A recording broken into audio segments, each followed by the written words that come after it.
Cet avocat franco-palestinien Salah Hamouri est considéré en Israël comme un terroriste. Il a passé 13 mois derrière les barreaux sous le régime de la détention administrative, c'est-à-dire sans inculpation et sans véritable procès. Il a pu rejoindre la France pour y retrouver son épouse et son fils en attendant de pouvoir regagner leur domicile à Jérusalem. Le couple a été reçu cet après-midi par des collaborateurs du président Macron. Pascal Achard et Gérald Breistrhoff ont rencontré Salah Hamouri et son épouse ce matin en région parisienne.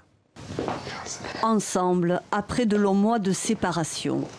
Salah Hamouri a rapidement rejoint son épouse en France après sa libération en septembre dernier.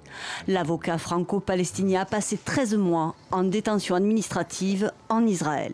C'est un ordre militaire qui permet l'arrestation de n'importe quel Palestinien pendant 6 mois, mais c'est renouvelable et c'est un dossier secret que ni moi ni l'avocat n'avaient le droit de voir. J'avais juste une phrase qui dit que moi j'étais un danger sur la sécurité d'Israël, point. Accusé de mener des activités illégales en Cisjordanie et en Israël, il est isolé dans le désert du Negev. C'est grâce au soutien de sa famille qu'il a tenu le coup. Sa femme, expulsée et interdite de territoire par Israël parce qu'elle est aussi considérée comme un danger pour la sécurité, s'est démenée pour attirer l'attention sur la situation de son mari. Nous, notre objectif, c'était vraiment de mettre la pression sur les autorités françaises, étant donné que Salah est un citoyen français et qu'il était détenu arbitrairement à l'étranger. Le couple estime avoir bénéficié d'un bel élan populaire, mais d'une mobilisation timide du côté des autorités françaises.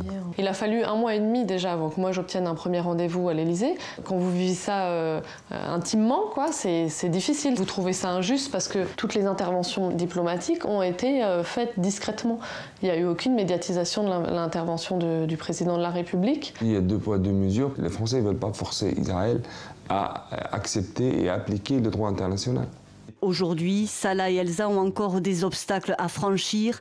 C'est seul que Salah Hamouri s'apprête à rentrer chez lui à Jérusalem-Est, laissant ici sa femme et son fils, toujours interdits d'accès en Israël.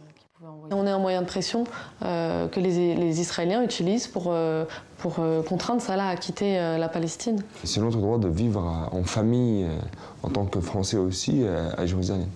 Un droit qu'ils comptaient bien réitérer ce vendredi auprès de la cellule diplomatique de l'Élysée où ils ont été reçus. L'occasion aussi pour eux d'évoquer la situation des quelques 6000 prisonniers politiques palestiniens en Israël, dont 450 incarcérés sous le régime arbitraire de la détention administrative.